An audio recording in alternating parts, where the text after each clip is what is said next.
from the New Arts and Media Studios in Milwaukee. I'm Charles Bursell. This is The Log. Hey, I just saw a blurb here, a headline. Google is no longer the top website in America. As of late 2021 and into 2022 here, the reigning number one Google has dropped to number two. Here, I'll let you guess. Can you guess what the number one is? I'm going to hold off that information for a minute. Here are the top 10. These are all going to be pretty familiar. How should we do this? We'll start with 10.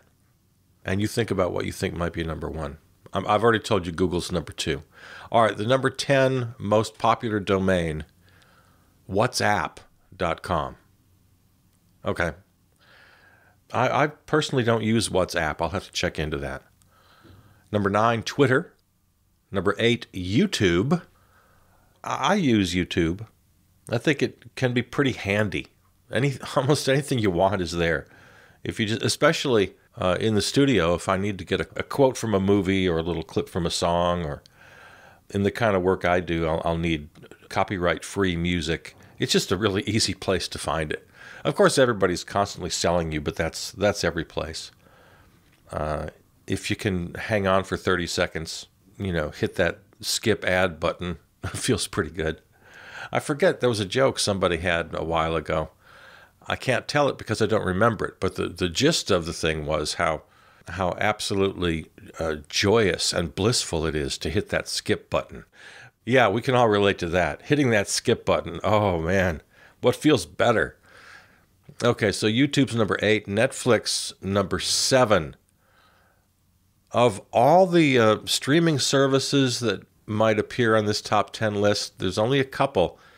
In fact, they're bunched up at 7, 6, and 5. Netflix is number 7, Amazon is number 6, and Apple is number 5. So those are the three big streaming services that everybody's using.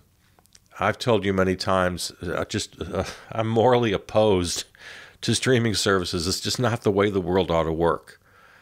We got to figure out a better way to disseminate information and entertainment. This is just not the model that's going to last. It's the one we have right now. But I just refuse to participate. Okay, so that takes us to number 3, 2, and 1. No, excuse me, number 4, Microsoft.com. What happens at Microsoft.com? Okay, it's number 4. So everybody else in America understands. I have a computer, of course, and Microsoft is, as a website though, as a public domain, I'm not sure what people are doing there. I don't know. I don't get it. But I'm an idiot. All right, 3, 2, and 1. Number 3, Facebook. No, it was not number 1. That's right. Number 3, Google. Number 2. There you have your searches, and a lot of people use the email, the Gmail. I've fallen prey to it. It's pretty handy. I use the Google Calendar. I find that really handy. Google Docs is very handy. So, I'm I'm not a Luddite. I'm not a radical when it comes to this sort of thing. I ought to be. I admire my son. He's very media tech savvy, and he's a great proponent of open source internet. And he has an off-brand phone that allows him to go sort of open source and is not being tracked. And whenever we talk, he tries to school me on this stuff, and I try to understand. He's got a way better understanding of this world than I do. And I admire that. And I'm probably the last person you want to take any advice from or emulate in this regard. I don't worry about Google. I don't worry about Facebook. I don't worry about anybody tracking me or following me. And I ought to. I should be part of this fight. I should understand a little better how I'm contributing to this world. My politics are pretty radical. I'm very much a lefty. But in this regard, I could do better. I know I could do way better. All right, so have you come up with number 1 yet? Have you figured out by now? It's the only one remaining. That's right, TikTok. TikTok. is the #1 popular domain in the United States. That's crazy. Over Google with all of its services, Facebook, Microsoft, Apple, Amazon, Netflix, YouTube, Twitter, WhatsApp, TikTok tops the list. You know, when TikTok first hit, not when it debuted, most of us were out of the loop when it debuted. But after about a year, it just really broke into general consciousness. And we all became aware of it. And I have to say, at that point, I wouldn't call myself a fan, but I understood the appeal. And I really admired the young content creators, because many of them were really doing kind of wonderful creative things that we hadn't quite seen before.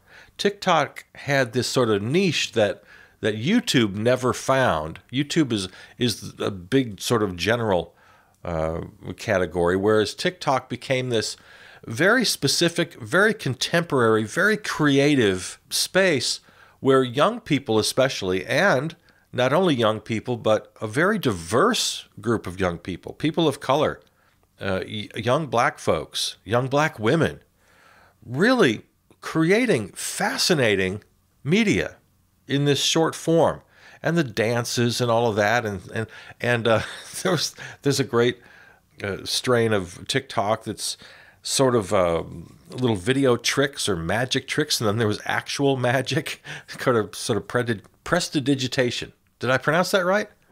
Okay, so in about a year ago or a couple years ago, I forget the timeline, when TikTok became visible to most of us, when I first discovered it, I went, this is pretty interesting.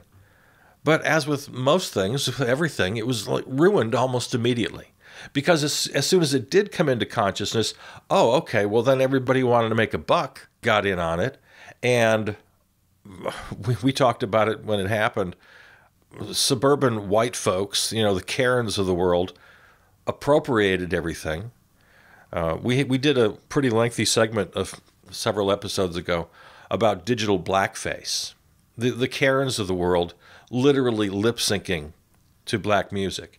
And that woman, the young woman who was featured on Jimmy Fallon's late night show, where she's demonstrating the latest TikTok dances.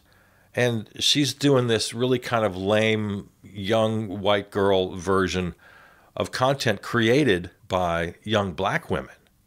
So TikTok became weird really quick. And I don't go there every day. I'm not an expert, but I've seen it. I've sort of checked in.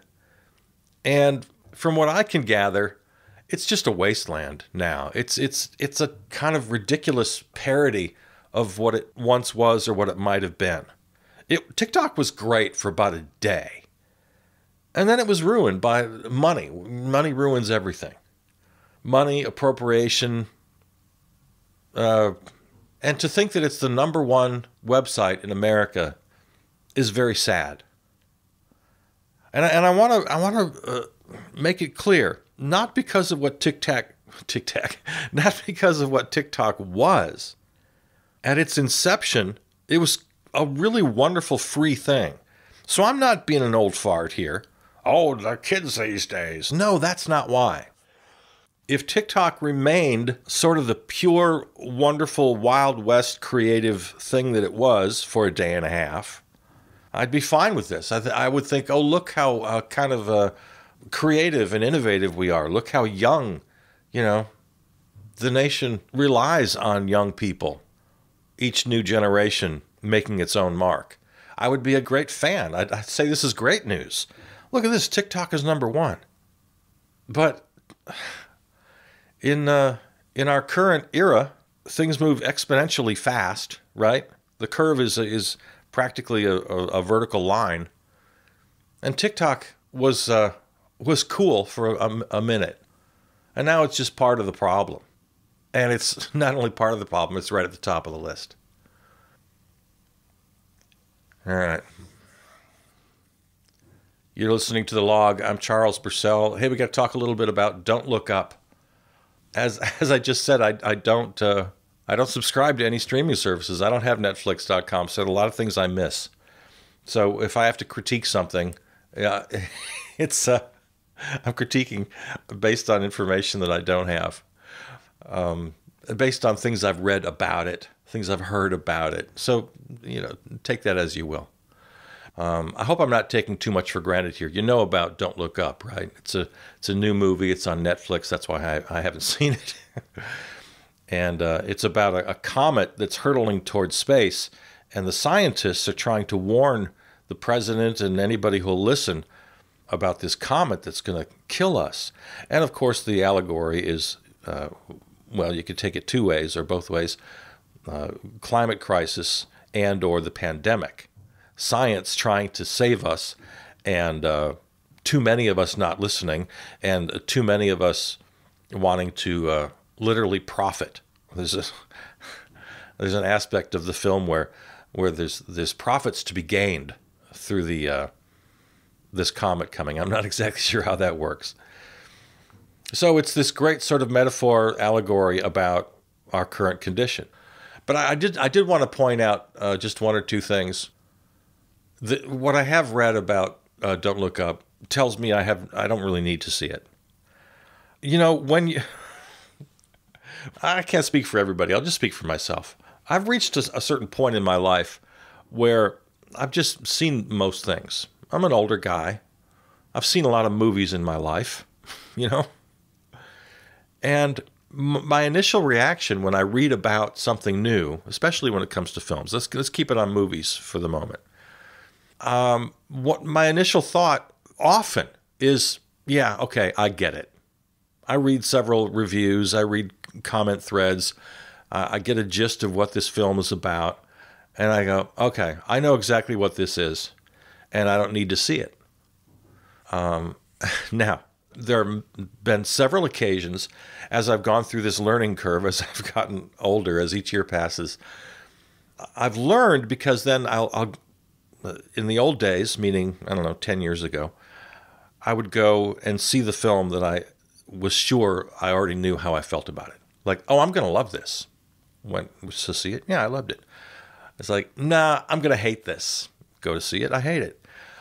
Or I think, which is the case of Don't Look Up, my thought is, from everything I've read, okay, I get it. I get what they're doing. Good for them. I think as a movie, though, I probably won't like it. It sounds like, from what I've read, it's too on the nose. It's too obvious. It's too heavy-handed. It's not really that funny. And I totally get the message. I'm not going to like this movie. I'm not going to go see it. Well, that's based on experience. I've had that exact feeling about other films. I have this thought, yeah, I don't need to see this. I've seen it. It's been done. It's been done better. And I go see the movie, and I've proven right. So the last several years, I almost never go test my theory, because I've been proven right so many times. So that's what I think about Don't Look Up. All right, fine. If you're younger or inexperienced, or you haven't seen sort of political satire, you don't have much of a base to go on, then maybe you'll enjoy it. Maybe you'll get something from it. I'm not telling you not to see it. But I don't need to. One review I read compared it, not very favorably, I should be quick to say here, to two other movies. Dr. Strangelove, which is just right at the top of the list, and Network, Patty Chayefsky's Network. I'm mad as hell and I'm not going to take it anymore, that one. Now, those are films. They're political satire. They're dark. They're brilliant. Kubrick, of course, directed Strangelove. And if you want to see the quintessential dark political satire, just done brilliantly and effectively, and will really impact an audience, there's your standard. Two excellent examples mentioned by this review I happened to read. And Don't Look Up is a dime store version of that. And it's just this mega hit. And I hope it's working. I hope people are getting something from it. I hope people are being affected by this film the way I was affected by Dr. Strangelove and by Network. Great films with great political, social messages, great sort of black comedy satire. It's a great art form. Now, if you're just a cinema buff, I think, I don't know because I haven't seen it, but I'm guessing from what I've read, you're probably going to agree that Don't Look Up is a dime store version of films like Strangelove and Network. So there you go. Again, I hope if you see it, it makes a difference. My fear is that it'll be kind of like The Daily Show, which you and I have talked about. Great critique many years ago when Jon Stewart and The Daily Show were at the top of their game and they were on the magazine covers. And one review I read at the time that always stuck with me is that danger, that element of people being very self-satisfied with their fandom of something like The Daily Show. And of course, in the time that's passed since then, now we've got 25 different Daily Shows. There's Samantha Bee and there's John Oliver, and just name them. And even the late night guys, Seth Meyers and the rest, doing their political comedy, satire, commentary. And to have an audience take such pleasure in that, and yet still nothing happens. So the critique in this review from many years ago that I think has only been expanded is we watch something like Don't Look Up. We talk about it. We think it's so great, and we're on the right side of history, and we're very confident in our opinions. And then that's where it ends. And not only just that's where it ends, but because of our self-satisfaction, we feel like we've done our job. That's what the critique pointed out that I thought was so important that I've thought about ever since. Well, I don't have to go out and be an actual activist. I don't have to change my lifestyle in any way. I don't have to act in any way in the world. Just my fandom of The Daily Show and its ilk is enough. That's me doing my part. That's the mistake. And I feel like we do that. I feel like too many of us do that. And Don't Look Up is just another occasion to sit back in your easy chair, watch a movie on Netflix, and think that that's your way of contributing to the world. Now, I'm not accusing you of anything. I'm just saying this generally as a critique I think has some merit. I mean, let's all think about our lifestyle. Think about the way we vote. Think about the way we act in the world compared to what we view, what we love, what we support. Don't Look Up is the #1 movie in the world. Like breaking records. I hope it makes a difference. And I hope it doesn't have this sort of opposite effect of just making everybody feel smug and self-satisfied, and then nothing happens. And this criticism can be taken just across the media landscape. Even more than media, just in the widest sense of the word, just in what we learn and what we know and what we think and what we read and what we see and what we share with our friends. There's this great, I'll have to get back to you on the original credit. This makes the rounds occasionally. I've seen it a dozen times on social media. And it's the single panel strip of Peanuts. Linus is in school saying to the girl behind him, they're both sitting in school desks, and the quote is, "No one is going to give you the education you need to overthrow them." Again, no one is going to give you the education you need to overthrow them. It's a great line. It's a great meme. The idea originates with somebody who I don't recall right now. I remember I looked it up a couple times. It doesn't originate with Charles Schulz. But anyway, it's great. And it's true. And it's something we really need to remember every single day. The education you get in school, they're not going to give you what you need to overthrow the system. And if I haven't made it clear over and over every day on this podcast, we need to overthrow the system. We need to abolish capitalism. We need to abolish profit. We need to abolish the central role of money in our lives. We're doing pretty much everything wrong right now. We have no democracy. Democracy doesn't exist, and it hasn't for quite a while. We've been an oligarchy, a fascistic, I would even say, oligarchy, and we're heading toward just pure, unabashed fascism.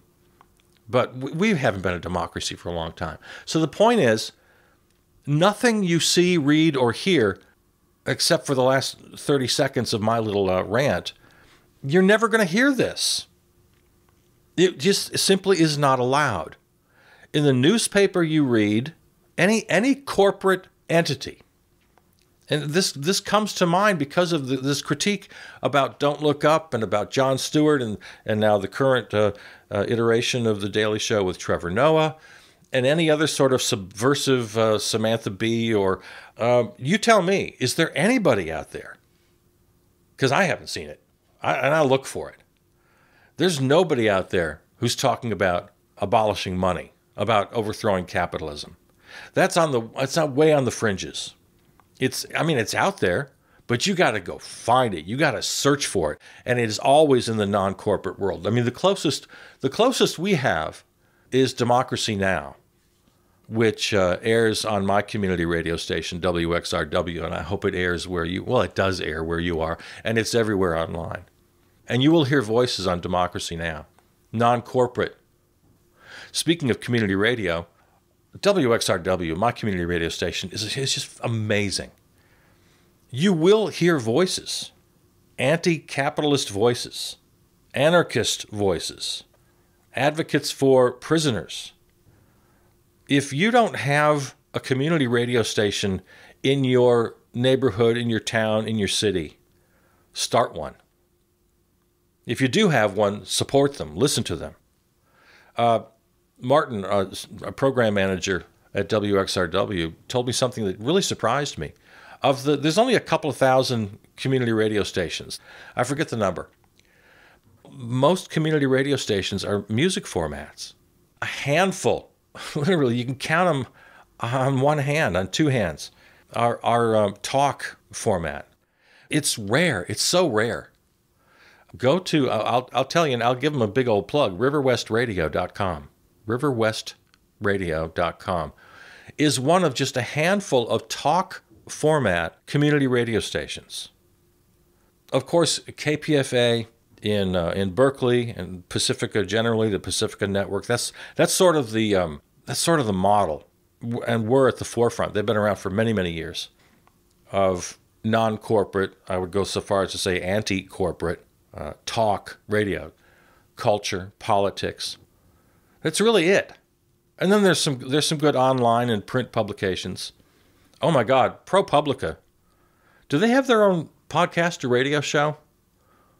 I got to look into that because whenever I go to the site, I'm blown away. Just dozens of really well-reported and really important stories that you just literally don't see anywhere else. Let me grab my phone and fire up ProPublica for a second. California's forever fire. New documents prove Tennessee County disproportionately jails black children, and it's getting worse. The cruel failure of welfare reform in the Southwest. After years of complaints, Florida improves pollution monitoring near burning sugarcane fields. Burning sugarcane pollutes communities of color in Florida. Brazil shows there's another way. When dangerous strains of salmonella hit, the turkey industry responded forcefully. The chicken industry, not so much. See, these are just... Have you read any of these stories? Have you heard any of these headlines anywhere else? No one is going to give you the education. Certainly no media is going to give you the information you need to overthrow them. No one's going to do it. And so the fact that TikTok and Google and Facebook and Microsoft and Apple and Amazon and Netflix and YouTube and Twitter and WhatsApp are the top 10 domains in America. And Don't Look Up, for all of its good intentions, a corporate movie, nobody's going to give you the information you need to overthrow them. Because if you think, even if you're a great fan of Don't Look Up, and you're just convinced, oh my God, we are doomed, we have to do something. But if that doesn't change the way you act in the world, the way you live, the way you consume, the way you transport yourself, the way you vote, the way you do or don't participate in any sort of activism or advocacy, if it only gives you some smug self-satisfaction to know you're on the right side, and yes, these profit mongers are evil, but you just go to bed at night, your head hits the pillow, and you've got to be at peace. You can't be filled with anxiety. So you just take comfort in the fact that you're right and they're wrong. And that's where it ends. And nowhere in Don't Look Up. Now, I haven't seen it, so I could be wrong. But I'm guessing they don't take it to the next level. It's easy to make the big corporate CEOs the bad guys. They've been doing that in movies for years. It's a Wonderful Life. 101 Dalmatians. Avatar. It's always the case. But they don't take it to the next level.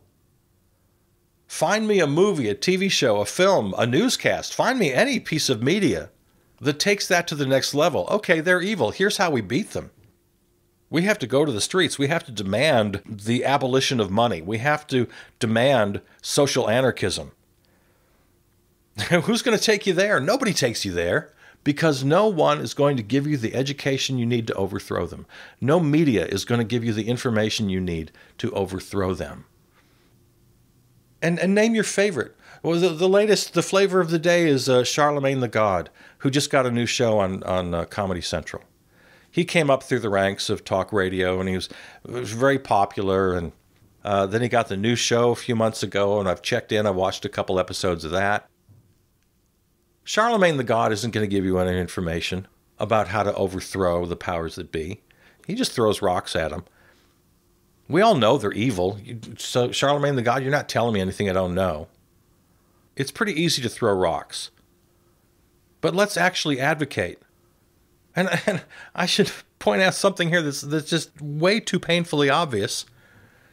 Everybody I've mentioned, especially these sort of comic / media personalities / pundits, that Charlemagne the God represents, and Jon Stewart and Trevor Noah and all the rest.